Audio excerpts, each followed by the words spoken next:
de inmunoprofilaxis, ¿vale? Diferentes tipos, vacunas, sueros, etc. Obviamente, el principal, ¿cuál va a ser? La vacunación, ¿vale? De todo lo que les he mencionado, sueros, por ejemplo, que le pasen, por ejemplo, ¿qué función tendría que a una persona le pase el suero de una persona que está enferma de determinada infección, pongamos la COVID, el más reciente? ¿Qué beneficio tendría que le pasen suero de una persona que fue infectada con el virus, se enfermó, sobrevivió y ahora ya se encuentra bien, y que le pasen suero reciente de esa persona? ¿Qué beneficios tendría? Sería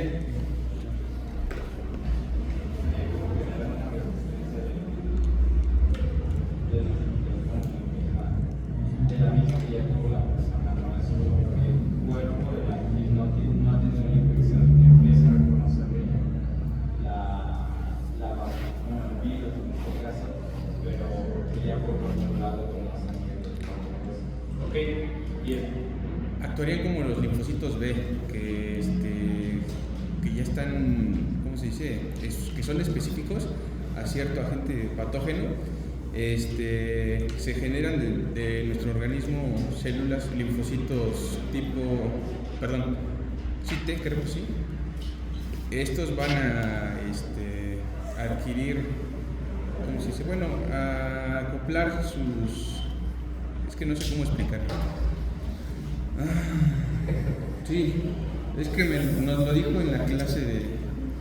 Está bien, o sea, son linfocitos B, pero cuando hablamos de suero, cuando decimos suero, no estamos haciendo referencia a la sangre completa, ¿sí? Claro, no. Cuando dicen suero del paciente, ¿qué les ponen? ¿Qué parte de la sangre? ¿Cuál?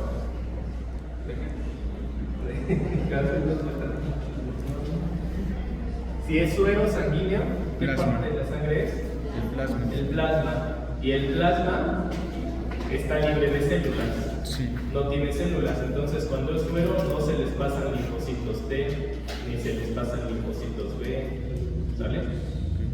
Del sistema inmune, de las respuestas inmunitarias que hemos visto, ¿qué sí se va a encontrar en el suero, por ejemplo? No linfocitos, no leucocitos, no les van a pasar macrófagos, esas cosas, pero ¿qué les van a pasar? ¿Qué sí va a estar en el suelo, en la parte líquida de la sangre que va a haber? Proteínas. Inmunoglobulinas, aquí llamadas sinónimo de inmunoglobulinas. No te escucho. ¿Cuál? No. Anticuerpos serían proteínas. Anticuerpos, inmunoglobulinas es igual a anticuerpos. De hecho, por eso los anticuerpos, los 5 tipos empiezan con IG, ¿no? Inmunoglobulinas, IG, IgA, IgD, IgE, IgM, IgG, etc. ¿Sale?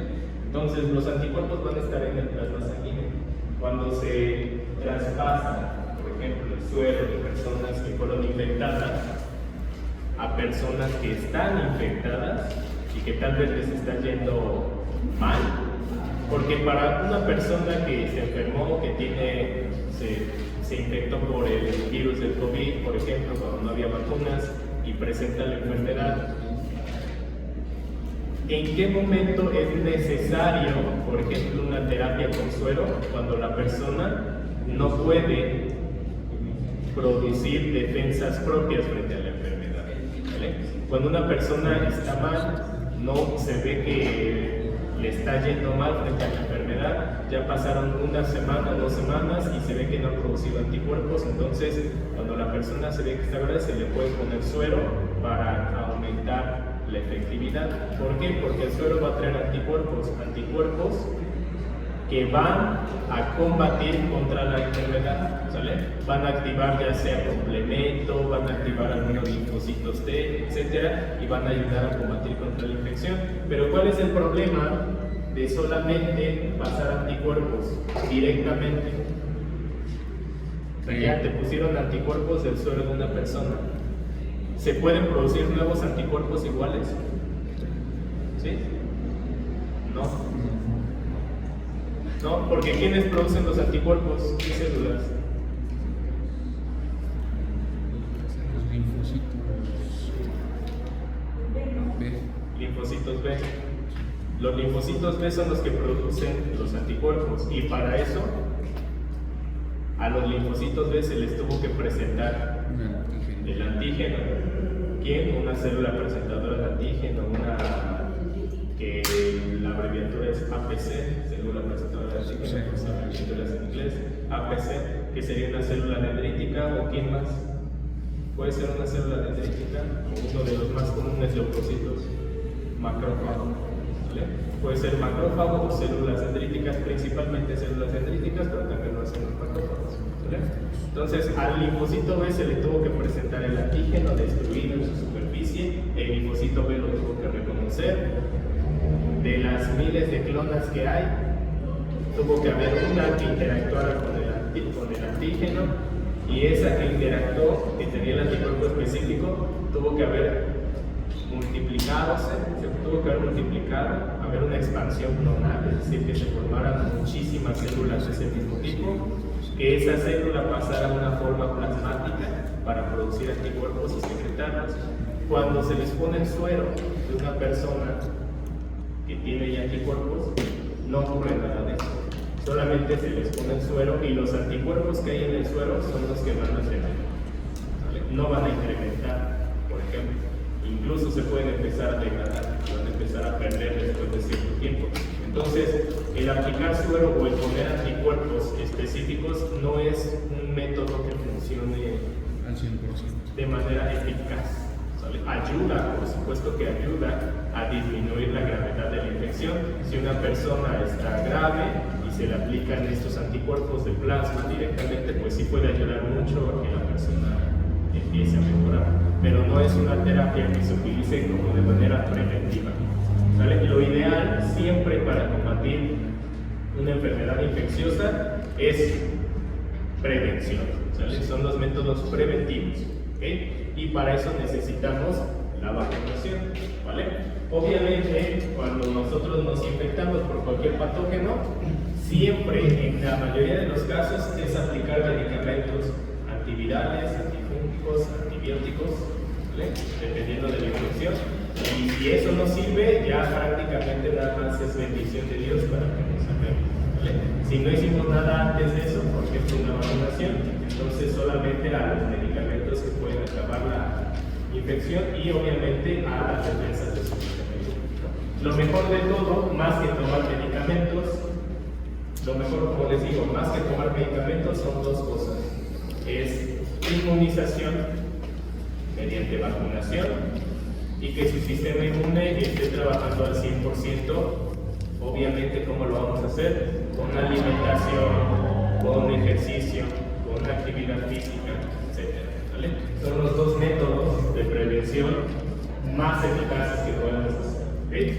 Entonces, vamos a ver la parte de inmunización. Como les decía, podemos ocupar suero para inmunizar de cierta manera a las personas, pero eso no es un método completamente eficaz. Vamos a ver específicamente la vacunación.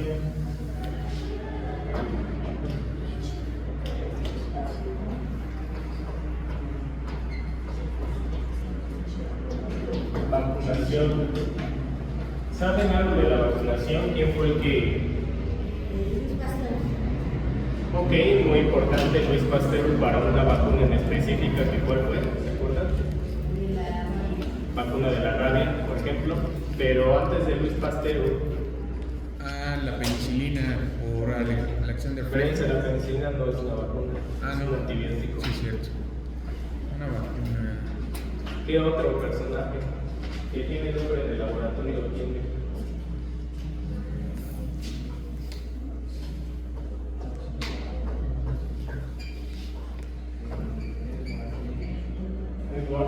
Edward Jenner, ¿vale?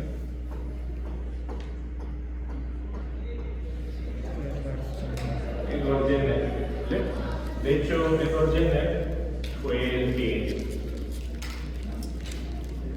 pues, por así decirlo, descubrió, podríamos decir, los métodos de vacunación.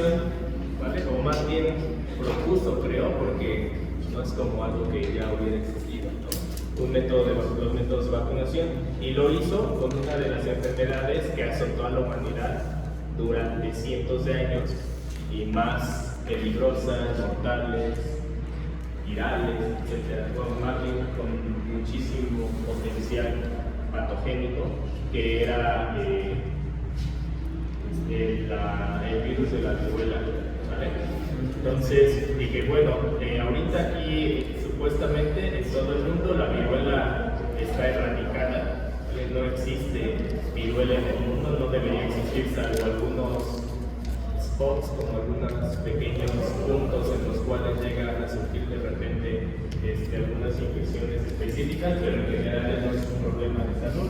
Y el que empezó a trabajar con eso fue Gordimer. Él se dio cuenta que había dos especies o dos cepas de virus, la que atacaba a los humanos y la que atacaba al ganado, ¿vale? Específicamente a las vacas.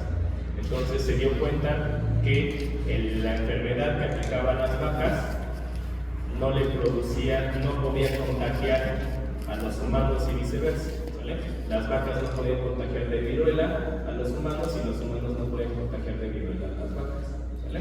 Entonces, debido a que todas las personas prácticamente se contagiaban de viruela y se morían, de hecho, por ejemplo, aquí en México, en el México prehispánico, pues no existía esta enfermedad. Vienen los españoles, traen un montón de viruela, y de hecho la viruela fue lo que prácticamente acabó con todo el ejército que se tenían aquí en las civilizaciones prehispánicas, ¿no? Las enfermedades transmisibles de todas estas personas que venían a Tenochtitlan, realmente, pues ¿quiénes eran esos españoles que venían? De las prisiones. De lo peorcito de ahí de España, ¿no? De las prisiones, eran presos que estaban ahí, que prácticamente ya eran de acompañamiento para que se mueran de ahí, no sé qué, a ver. Entonces, todas esas personas tienen muchas enfermedades, lo que nos trajeron aquí, ¿no? Entonces, una de esas, y de las más peligrosas, fue la viruela. Entonces, la viruela, ¿por qué hablo de Edward Jenner? Porque Edward Jenner, aunque no haya sido algo ético lo que hizo, empezó a hacer muchos estudios respecto a inmunización, ¿vale? Es decir, otorgarle inmunidad a una persona. Y el experimento que funcionó fue en el cual utilizó, lo que hacía era al virus de la viruela en vacas, a las llagas que le salían las vacas, lo que hizo morían muchísimos niños. En ese momento había una muerte así de niños terrible. A la pus que le salía a las pústulas de las vacas, tomaba un poco de esa pus y les hacía una pequeña incisión aquí en el brazo a los niños, y esa pus se las ponía en la incisión que les hacían. Entonces los cortaba, les ponía la pus, ¿vale? Y los dejaba sin brazo. Entonces eso lo hizo experimental, ¿vale? No sabía si se iba a ayudar o no, pero ya tenía una idea de lo que podía pasar. ¿Y por qué hizo esto?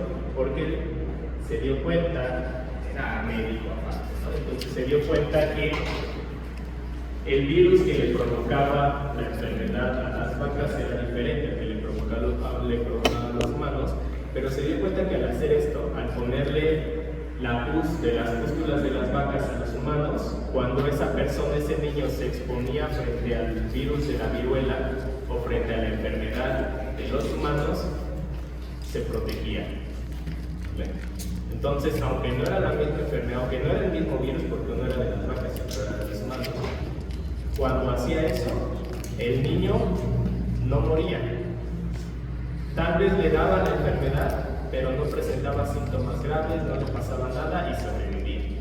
Entonces empezó a aplicar este método con prácticamente todos los niños que se encontraban, no me acuerdo específicamente el nombre de dónde era, pero empezó a hacer esto con todos los niños y resultó que prácticamente todos los niños sobrevivían a la enfermedad. Entonces esa fue la primera vacunación que se hizo hacia personas. ¿Y por qué se les llama vacunación? Porque venía de la vaca. Porque viene de las vacas, ¿vale? Por eso es el término vacuna, vacunación de ganado, vacuno, ¿vale? Entonces por eso nosotros decimos vacunar. Obviamente ya no aplica porque nos lo sacamos de las vacas, pero es justamente por eso. Y eso tiene tiene mucho sentido a nivel molecular, ¿vale? ¿Por qué? Y es lo que hacen las vacunas actualmente.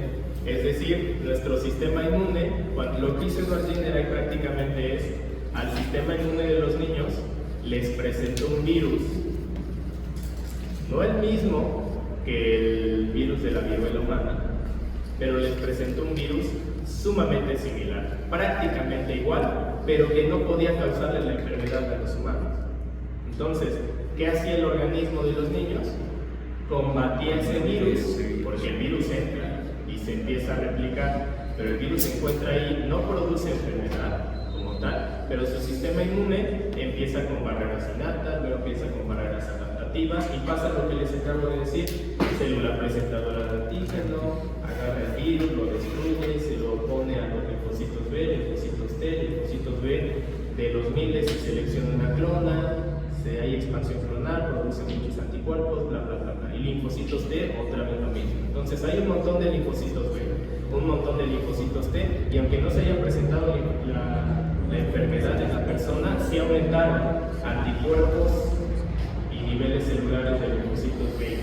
¿Vale? Al final, después de eso, ¿qué es lo que ocurre? ¿Quiénes quedan? Linfocitos B de memoria, y esos son los que producen anticuerpos. Como el virus de las vacas es del mismo género que el virus de los humanos, es una variación, una especie, una cepa distinta, solo pequeñas diferencias, pues funciona. ¿Por qué? Porque cuando entra el virus de los humanos es tan parecido al de las vacas que los anticuerpos y los linfocitos B de memoria no lo reconocen. Entonces eso es el funcionamiento de las vacunas, ¿sale? Entrenar a su sistema inmune para que su sistema inmune pueda combatir la infección. ¿Sirve una vacuna después de que les da la infección? Si ustedes están infectados por el patógeno, ¿sirve vacunarse o no sirve vacunarse? No. Exacerba la enfermedad. Pero, por ejemplo, pónganse a pensar en los tiempos. Más o menos, ¿cuánto le tarda a su sistema inmune en empezar una respuesta inmunológica eficaz, es decir, adaptativa? Por poquito, una semana empiezan a hacerlo, a los 15 días ya hay una respuesta pues muchísimo mejor, ¿no? Más eficaz, más células, pero son 2 semanas. Y si ustedes se infectan con una bacteria, por ejemplo, ¿cuántos días pasan hasta que empiezan a presentar síntomas, más o menos? De 4 a 5. Sí, y de hecho en algunos antes, generalmente se infectan virus, bacterias, dependiendo, eso es muy variable, pero incluso pueden pasar desde 2, 3 hasta después de 14 días, algunos patógenos 20 días que se produce la enfermedad. Ustedes se van a dar cuenta que están enfermos después de ese tiempo, ¿sale? Entonces después de ese tiempo van a intentar hacer algo. Vacunarse funciona. No sirve de nada vacunarse cuando tienen enfermedad, porque entonces simplemente lo que van a hacer es meterle otro patógeno a su organismo y hacer que su sistema inmune se divida entre combatir al patógeno que les está causando la enfermedad y combatir a lo de la vacuna, porque su sistema inmune no dice, ¡ay, es una vacuna! El sistema inmune piensa que está entrando el patógeno. Entonces, por eso no es, de hecho, cuando nos vacunaban con COVID, ¿qué decía? No se vacune si está enfermo, ¿vale? No porque les pudiera hacer una reacción ahí de la vacuna y les fuera a dar algo, no era por eso, sino porque si su sistema inmune ya está combatiendo a una enfermedad que vayan ustedes a saber si va ganando o va perdiendo, y aparte le meten una vacuna, pues es meterle, su sistema inmune reconoce otra infección contra la cual tiene que estar luchando, ¿no? Entonces ahí, en lugar de que su sistema inmune se fortalezca, se va debilitando. No es lo mismo combatir una infección de combatir 3, 4 al mismo tiempo, que lo hace, pero se estresa el sistema inmune, ¿vale? Y no puede despertar, tal vez la vacuna no se vuelva tan eficaz porque su sistema inmune no pudo combatir bien esa infección. ¿Y qué pasa en el estrés del sistema inmune? Me refiero a estrés en general, a un mal funcionamiento, un mal reconocimiento de la bacteria. Tú dices específicamente del estrés metabólico, o sea, del estrés de las personas. Ajá. Sí, digamos que no, ejemplo, la irritabilidad de las bacterias, ¿qué es lo que hacen? Se adaptan. Entonces, ¿crees que haya una adaptación en nuestro sistema inmune por ese estrés? ¿A las bacterias? A los virus, por ejemplo. O sea, las bacterias, si reciben mucho estrés, ¿qué es lo que hacen? Se adaptan. Ah, ok. Entonces, nuestro sistema inmune podría adaptarse a la... Nuestro sistema inmune, más que nada, bueno, volvemos a lo de la carrera armamentística. Las bacterias generan mecanismos, bacterias, virus, etcétera, generan mecanismos para evadir al sistema inmunitario. O sea, sí hay una adaptación de estos microorganismos para evitar el reconocimiento de todos los leucocitos de tu cuerpo y para que no los destruyan, sí hay una adaptación. Y también, obviamente, tu sistema inmune, entre más ejercicio tenga, entre más reconocimiento de virus, bacterias y mayor cantidad y mayor tipo de estos, se vuelve más específico y es más eficaz. ¿Sale? Entonces, las bacterias, virus sí se adaptan y crean nuevas cosas, nuevos receptores, modifican sus receptores, sobre todo por mutaciones para que no los identifiquen, pero el sistema inmune también actualiza, por así decirlo, su repertorio. Es tal cual un método, es un antivirus como de computadora. ¿Vale? Tienes un programa que destruye el antivirus, pero se genera un nuevo virus. El programa desactualizado ya no va a protegerte, pero por lo tanto necesitas estarlo actualizando. Es lo mismo con el cuerpo. Si ustedes también, por ejemplo, están en una burbuja de oxígeno y no tienen contacto con el exterior o se cuidan en exceso, entonces su sistema inmune tampoco entrena, ¿te das cuenta? Tampoco está en contacto directo de manera frecuente con las infecciones. Algo que favorece mucho es al sistema inmune es infectarse y que su sistema inmune gane, ¿no? Obviamente no nos vamos a provocar una enfermedad a propósito, porque pues no suena lógico, pero tampoco vamos a estar de absoluta limpieza en todos los sentidos, porque tampoco ayuda al sistema inmune. Esto sobre todo con los niños, ¿no? Por ejemplo, pues se han dado cuenta, ¿no?, que las mamás que son así súper protectoras con los niños y que de plano no se enfermen, después los niños les cuesta, son muy enfermizos o les cuesta mucho trabajo no enfermarse, pues justamente por eso, ¿no? Entonces, lo ideal es que haya limpieza normal, pero tampoco vamos a que el niño nunca toque tierra o que nunca salga o que el niño nunca haga esto o que nunca tenga contacto con sus amiguitos porque se vaya a enfermar. ¿No? Entonces lo ideal es siempre estar entrenando para que haya una actualización de su base de datos, por así decirlo, todo el tiempo de manera constante. ¿Vale? Entonces, ahora sí vamos a ver específicamente esos tipos de vacunación.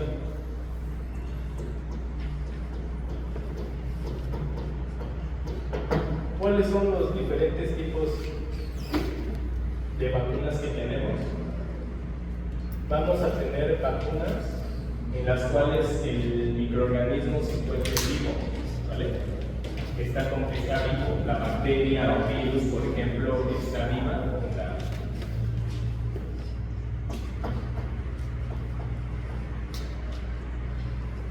¿Vale? Son vacunas con microorganismos vivos. Esto es más o menos similar a lo que hacía Duatena. Pone un virus o una bacteria o cualquier patógeno hacia donde va la vacuna, que es muy similar al que les produce la enfermedad. Tan similar que la respuesta inmunitaria se cruza para protegerlos, es cruzada, es decir, reacciona tanto para el que le pusieron como para el de los humanos, ¿vale? Entonces, generalmente en este tipo de vacunación se utilizan células vivas, ¿vale?, o microorganismos activos, como son los virus. No sé que los virus no están vivos, pero se encuentran activos, ¿vale? Entonces, no se pone el virus como tal. Si se pone el mismo virus, por ejemplo, se puede que se van a vacunar frente al virus X, ¿sale?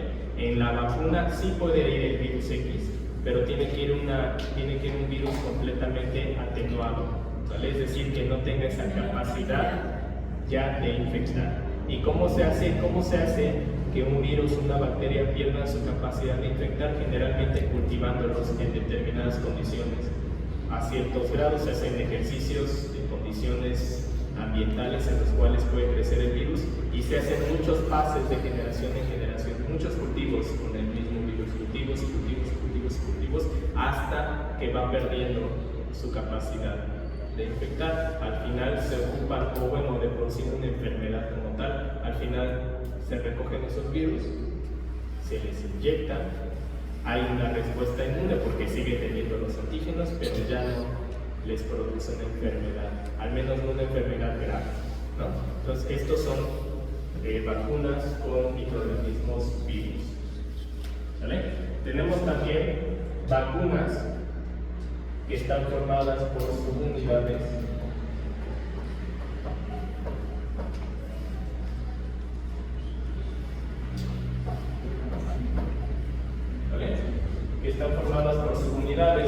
¿Subunidades de qué? Subunidades de proteínas, obviamente. ¿Y proteínas de dónde? Proteínas de la superficie bacteriana, ¿sale? O de la superficie vírica, es decir, antígenos, ¿sale? Cuando se hace una vacuna específicamente con partes del virus o de la bacteria, estamos hablando de una vacuna de subunidades, ¿sale? Entonces simplemente se recogen partes de esa bacteria o virus como si fuera una célula presentadora de antígeno. Eso es lo que simulamos en este tipo de vacunas. Tomamos esos antígenos del virus o de la bacteria y los ponemos en la vacuna, ¿vale? Y la vacuna, al entrar a su cuerpo, el sistema inmune reconoce esos antígenos que se encuentran y empiezan a desencadenar respuestas inmunitarias, ¿vale? En estas subunidades se pueden utilizar vectores. ¿Se acuerdan de los vectores? ¿Qué?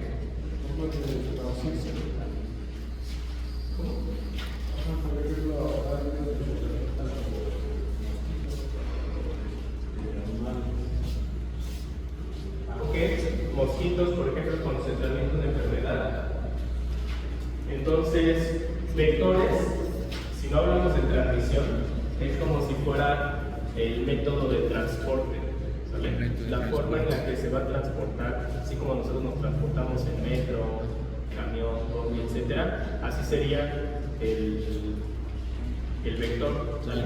Es decir, el antígeno se pone en un vector, es decir, en un método de transporte, generalmente en donde se ocupa un virus, otro virus, como ya no un virus que esté vivo, como tal, o bueno, que esté activo, sino se utiliza solamente como su plataforma, ¿sale? Como su carcasa, por así decirlo, y en esa carcasa se le pegan los antígenos del virus de interés o de la bacteria de interés, y eso es lo que se pone en la vacuna y se les inyecta, ¿vale?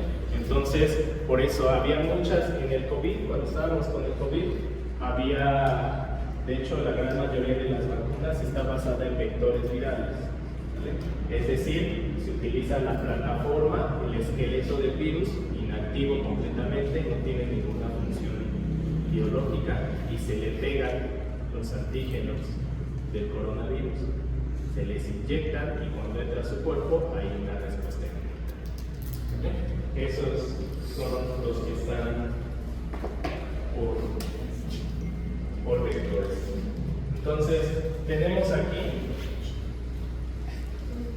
las que son inactivadas. ¿Vale? Inactivadas hace referencia a aquellas vacunas que lo que se les inyecta a ustedes en su cuerpo son virus completamente inactivos o bacterias muertas, ¿vale? Ya no están vivos, ¿vale? Los virus inactivos, porque no hay vida en los virus, pero están inactivos. Con las bacterias, esas sí están muertas, ¿vale? Se les inyectan tal cual los microorganismos que causan la infección y hay una respuesta inmunitaria, ¿vale? Tenemos otro tipo de vacunas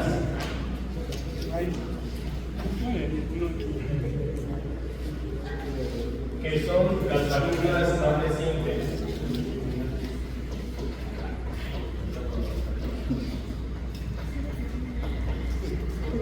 ¿Vale? Son las vacunas de ácidos nucleicos, que pueden ser vacunas de ADN, ¿O de qué más? Pfizer, Moderna, ¿de qué tipo es su vacuna? Todas las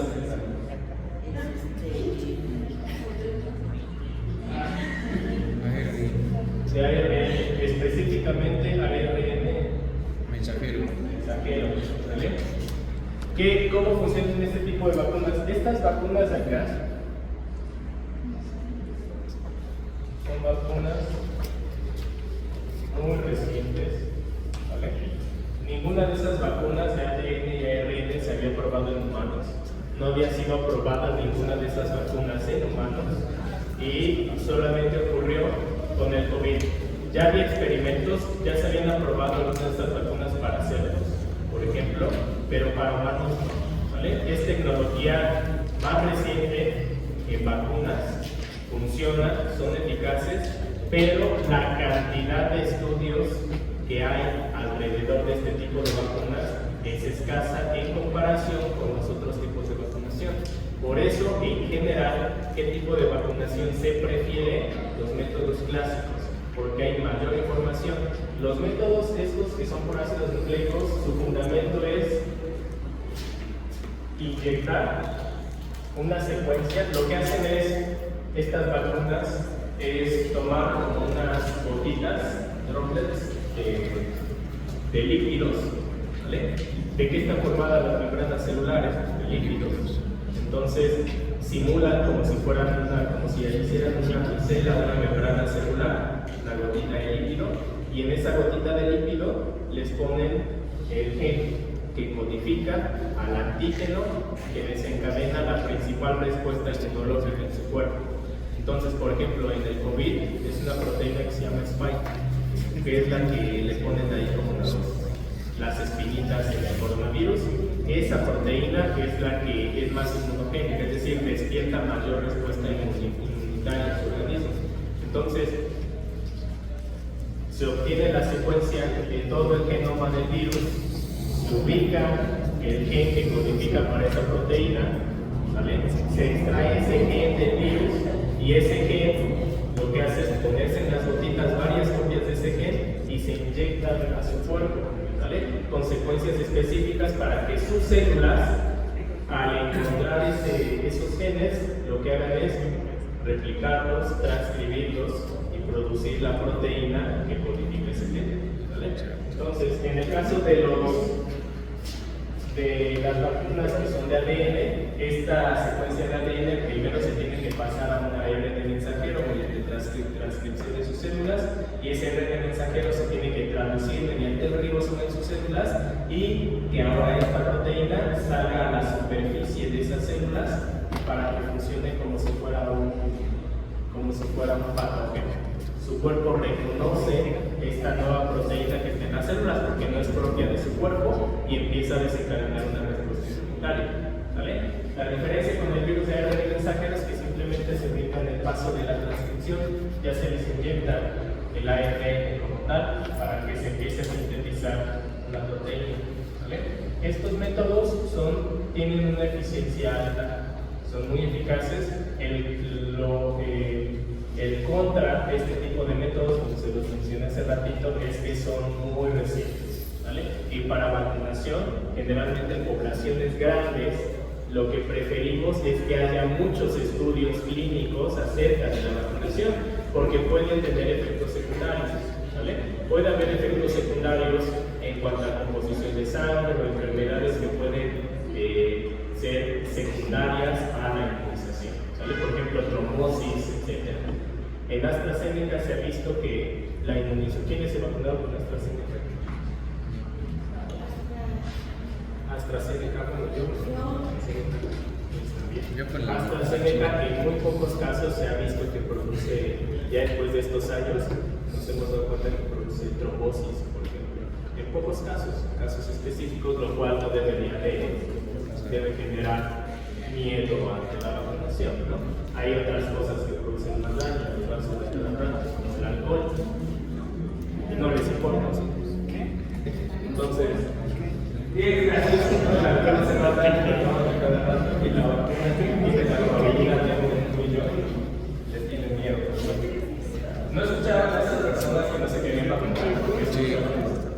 Y ahí se estaba echando sus 2 cervezas, las 3 cocas. ¿Qué tal la azulita? Entonces, de estas, chicos, ¿cuál de estas, así como lo ven, cuál de estas creen que desencadene respuestas más rápidas y efectivas? De esas. ¿Cuál? Aparte de estas, Los virus inactivos. ¿Estas? Ajá, y los vectores, porque creo que la vacuna de los rusos, algo decían que era vectorial. Sí, es esta, una combinación de estas subunidades basadas en vectores. O sea, no se les inyecta cada una subunidad, sino, insisto, en el esqueleto del nuestro virus. Creo que el virus que se utilizaba era un virus que se llama virus A4, que era un virus que infectaba monos. No me acuerdo de para qué enfermedad específicamente, pero se utiliza el esqueleto nada más como el vehículo, no el virus vivo. ¿Vale? Pero bueno, las que despiertan, estamos hablando de manera general, ¿vale? No estamos haciendo énfasis al COVID nada más, o a la rabiola, a alguna enfermedad en particular, en sí de manera general. Ya cada enfermedad obviamente va a tener respuestas diferentes. ¿Vale? Pero en general, las que despiertan mayor reacción son las vivas. ¿Vale? Y tendría sentido, ¿no? Son las vacunas que tienen a microorganismos vivos y las que desencadenan respuestas más eficaces. ¿Vale? ¿Cuál sería el contra de vacunas vivas, chicos? Pues que tu sistema inmune pierda la batalla y te mueres. Generalmente no son, o sea, no te pueden inmunizar, o sea, no te van a inmunizar con una bacteria o virus que te haga daño. O sea, si no te estarían enfermando, no es el caso. Las vacunas no te deben de producir una enfermedad. Ojo, sí te pueden desencadenar síntomas. Y eso es por eso también el miedo de mucha gente a que decía que cuando se vacunaban les daba la enfermedad peor, como si les hubiera dado COVID, y ya empezaban a decir que no se vacunaban porque te estaban inyectando el virus. Algo que tenía de cierto algunas cosas, porque si te están inyectando la carcasa, te están inyectando el virus, pues sí, ¿no? Pero no te están inyectando un virus activo, no te están inyectando un virus que te va a causar una enfermedad, pero sí te puede desencadenar síntomas. Obviamente vas a tener inflamación, obviamente vas a tener fiebre, porque la fiebre es causada por el virus, no, es ocasionada por él, lo despierta, pero obviamente como su sistema inmune está reaccionando, hay inflamación, hay incremento de temperaturas, te sientes mal porque tu cuerpo está reaccionando frente a la vacuna. Obviamente no significa, chicos, no significa que si presentas síntomas te está haciendo efecto la vacuna y que si no presentas síntomas no te está haciendo efecto la vacuna. No tiene nada que ver. ¿Vale? Aquellas personas débiles que presentaban síntomas ante una vacuna, pues bueno, no es cierto, no son débiles. Simplemente es una cuestión metabólica. ¿Vale? El hecho de que tú presentes síntomas frente a una vacuna o no los presentes no significa que tienes un sistema inmune más fuerte o más débil. Simplemente son características diferenciales entre cada persona. Hay personas en que les vacunaban con la más sencilla y ya se estaban muriendo. Hay otras vacunas que te inyectan varias veces y prácticamente tu sistema inmune reacciona, pero no presentas síntomas visibles o fácilmente visibles. ¿No? Por ejemplo, a mí cuando me inyectaron creo que con Moderna, luego decían que con Moderna hacía mucha reacción, y a mí de todas las que me pusieron, que traigo 5 vacunas distintas, sí traigo AstraZeneca, traigo Sputnik, traigo Pfizer, traigo Moderna, la A6, la Tala y aparte la CanSino. ¿Y eso? Todas están en mi cuerpo, así que no tengan miedo de vacunarse. Ya si nos morimos a los 50, más fácil que se mueran de diabetes. Eso sí, diabetes. Bueno, aquí chicos, en vacunación con organismos vivos, la principal contra no es tanto hacia las respuestas inmunitarias de su cuerpo, es sobre todo a las cuestiones logísticas, ¿vale? Como son microorganismos vivos, obviamente en los frasquitos de vacuna deben de seguir vivos, ¿vale? Y si los ponen, por ejemplo, a temperatura ambiente, las proteínas del virus se van a desnaturalizar y se van a morir. Por lo tanto, las vacunas que están hechas de ese tipo necesitan siempre estar en refrigeración, ¿vale? Y tienen una caducidad. Entonces, de manera logística, para vacunar una gran cantidad de población, vacunar con bacterias vivas o con microorganismos vivos es generalmente difícil, ¿vale? Porque se tienen que hacer muchas, imagínense el transporte también a regiones alejadas, etcétera, es particularmente difícil, ¿vale? Entonces, es muy efectivo, es de los métodos de vacunación más conocidos, pero también requiere mayor infraestructura, ¿vale?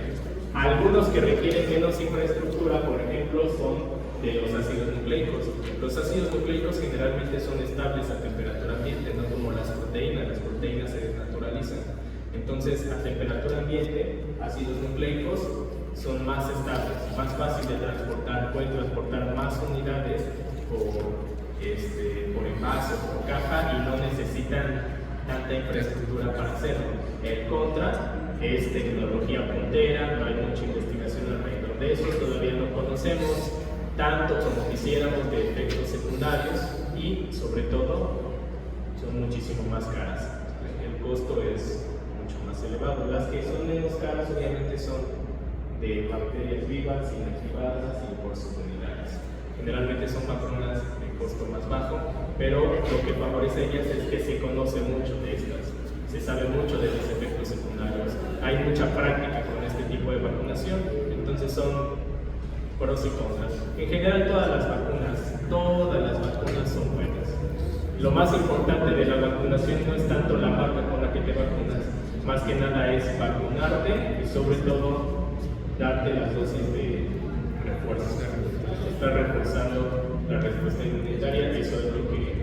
Entonces, si se quieren vacunar y les van a poner a Abdala, no empiecen de, ay, yo quiero Moderna, yo quiero Pfizer, que no. La que hay. Es ver esos efectos secundarios, sobre todo, la marca no importa. La marca empezó a ser, de hecho, todo eso de las marcas empezó a surgir con lo del COVID, obviamente porque querían ganar el mercado, ¿sabes? En todos los demás tipos de vacunación, a ver, ¿de qué marca se vacunan contra sarampión? ¿Qué marca es la que se ponen para la rubéola? ¿Quién sabe qué marca es? ¿Qué marca es la que se ponen para la influenza? Ni idea, ustedes nada más van al seguro y se ponen influenza, sí es esta. Ustedes piensan que es la misma, pero no, hay varias marcas. Hay varias marcas para las demás.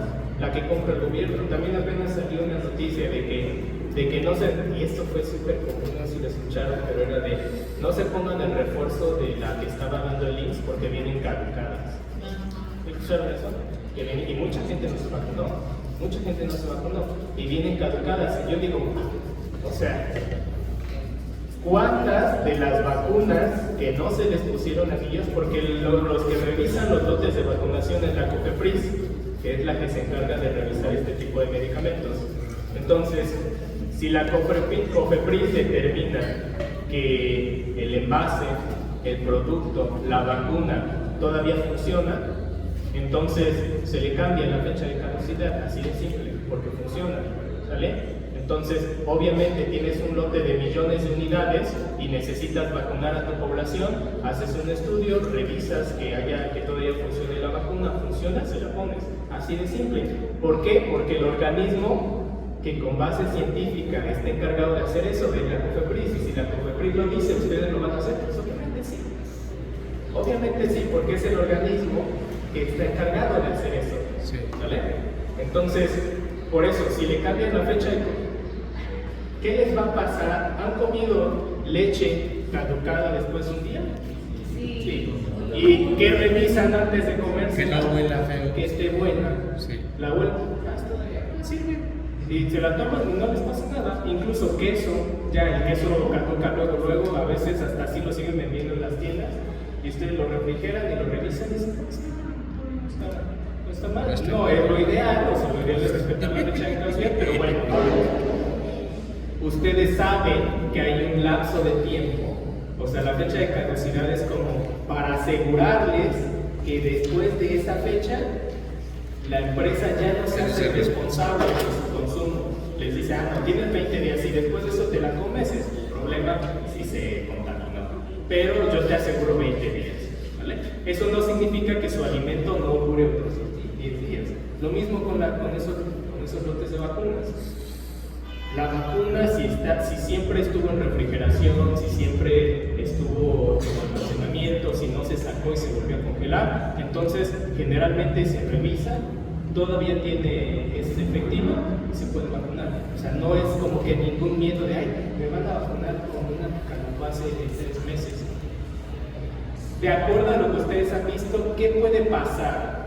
Si el peor de los casos, ¿qué puede pasar si se vacuna con una vacuna que ya caducó? Exactamente. En el peor de los casos, que no te haga efecto, o que el efecto de tener un 90% baje a un 80% o baje a un 70%. ¿Qué prefieres, no vacunarte o vacunarte? Vacunarte, o sea, si me dicen, si me vacuno tengo el 90% y esta que está caducada me da el 85%, ay, ya no me voy a vacunar, pues no, te vacunas, tienes el 85%, de día que te vuelvas a vacunar va a pasar otro año, te puedes morir. O sea, no tiene ese tipo de pensamiento, no tiene ningún sentido, no debe de generar miedo, ¿vale? Más bien lo que deben de hacer ante ver ese tipo de noticias es informarse. Ok, la COFEPRIS dictaminó que este lote de vacunas sigue funcionando y por lo tanto es seguro para aplicarse, sin problema. Pero ¿qué pasa? Los enfermeritos que iban llegando ahí y veían el lote de vacuna, ¡ay, está caducado! Mamá, no te vacunas porque yo lo vi que está caducado, ¿no? Y así empiezan a defender. Ese tipo de acciones vienen de desconocimiento, de ignorancia, de procesos. ¿Sabes? Pero sería entonces de los que apenas entraron, serían, ¿cómo se llama? Aparte de los enfermitos, hay médicos que hacen su residencia, ¿no? Los otros que están haciendo su pasatiempo. Yo no digo que sean malos médicos o malos enfermeros, pero hay desconocimiento de lo que dicen, ¿vale? Entonces, realmente no tiene sentido. No estoy diciendo que todos los medicamentos se pueden consumir ya caducados, pero si un organismo que es del sector salud, que está especializado, formado por varios médicos científicos especializados en el área y te dicen que funciona, pues funciona. Si no, ¿a quién le vas a hacer caso? Pues sí. ¿A tu vecina? ¿Al Facebook? ¿A TikTok? O sea, estás entre hacerle caso a la COFEPRIS y hacerle caso a TikTok. Ay, ¿a quién le hagas a TikTok? TikTok, porque saca muchos videos. Tienes razón. Que porque la COFEPRIS está movida por Morena y el peje y no, ellos están. Eso no tiene absolutamente ningún sentido. De hecho, toda esta parte de las vacunas y todo eso que estaban caducadas era propaganda política, nuevamente. ¿Vale? Entonces, ¿para qué? Pues para que otra vez el gobierno está dando medicamentos caducados y ya ven la tirada que se la dieron siempre contra el gobierno por los medicamentos. Lo mismo. Entonces, ante todo es investigar y estar seguros de lo que ocurre. Ustedes revisan qué pasa, investigan, no hay efectos secundarios por una vacuna, lo revisan no en Facebook, lo revisan en fuentes de información confiables, estudios clínicos, ensayos, no pasa nada. Me lo pongo, mamá, póntela, no te preocupes. Eso es lo que deben de ver. ¿Vale? Entonces, bueno,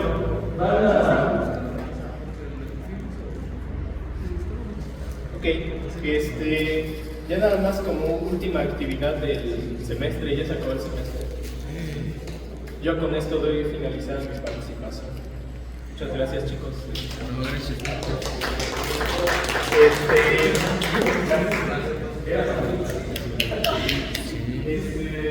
Vamos a trabajar nada más con los tipos de vacunas. Hay vacunas específicas frente a ciertas enfermedades, por ejemplo, la bacteria del tétanos, ¿sale? contra influenza, contra rubiola, contra sarampión, o sea, vacunas que nos debemos de poner incluso esquemas completos desde niños.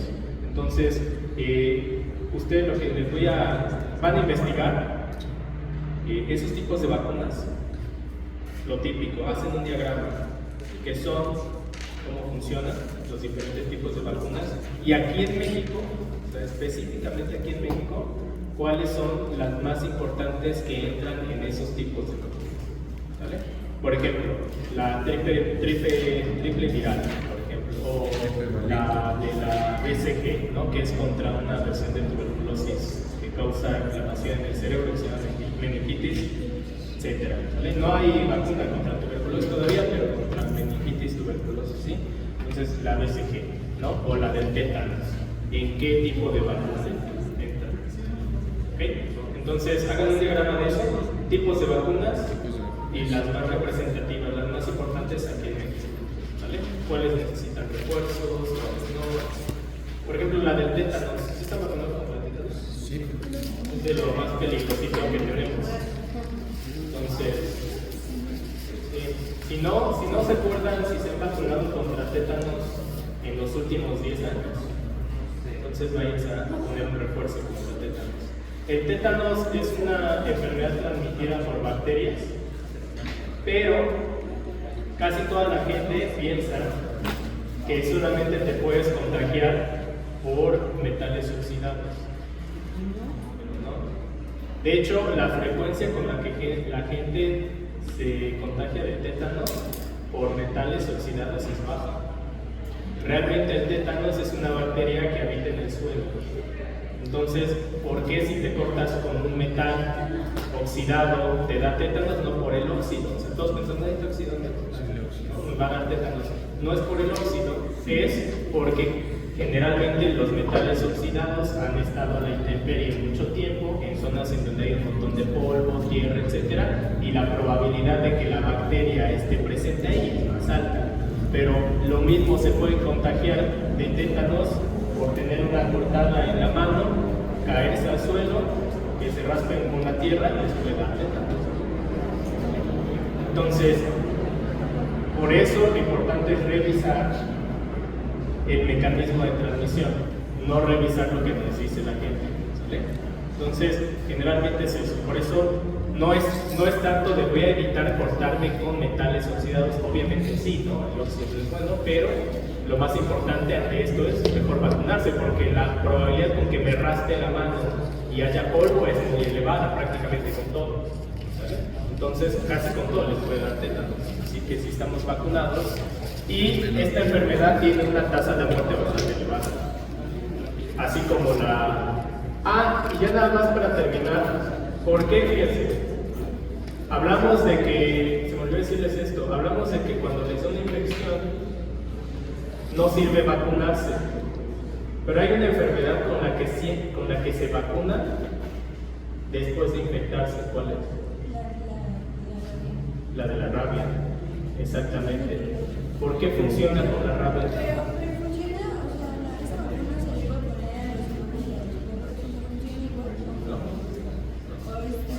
Es diferente. Cada vacuna tiene que ser adecuada para el hospedero, para a quien se va a utilizar, ¿sale? Entonces, no sé específicamente de qué está formada la vacuna, pero debe ser distinta, ¿no? La que le ponen a los perros, por si no, vacunen amigos, campañas de vacunación de las mascotas, ¿vale? Pero bueno, ¿por qué es diferente con la rabia? ¿Por qué con la rabia sí te puedes vacunar después de que te muerde un perro y te infecta? Porque es mortal, también. Empieza a dar los síntomas del perro rabioso. Sí, pero ¿por qué funciona con la rabia y por qué no funciona, por ejemplo, con COVID o no funciona con otro tipo de enfermedades? O sea, no tiene sentido vacunarse después de que te infectas porque es un método preventivo. No, sí, porque es como la inmunidad, no empieza a atacar La vacuna es para que tu cuerpo entrene, así de fácil. Obviamente, si estás en la batalla, no te vas a poner a entrenar, ¿sí? Pues si estás combatiendo al enemigo, no le dices, yo entrené 10 minutos, espérenme ahí. No, obviamente no, te tienes que meter a la batalla. Entonces, el entrenamiento solamente sirve antes de la batalla. Si estás en la batalla, no tiene sentido ponerse a entrenar. ¿Sale? Así de simple. Entonces, ¿por qué sí funciona con el yoga?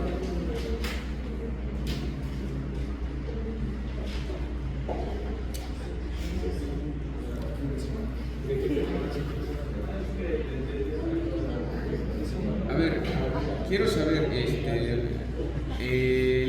es virus, ¿verdad? Bacteria.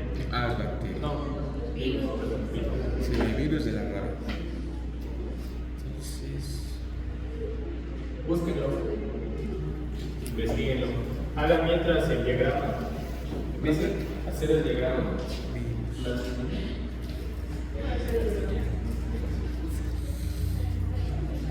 Para hacer un poquito. Un coronavirus.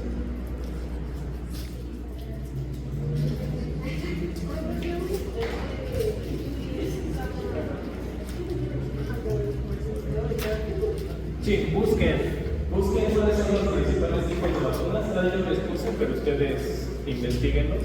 Ponen en qué se basa ese tipo de vacuna y cuáles son las vacunas en México que se clasifican dentro de ese tipo, ¿no? Sobre todo las que nos tenemos que poner.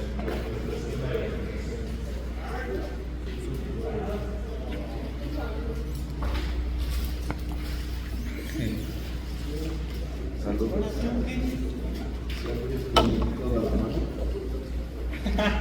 Se la tomó.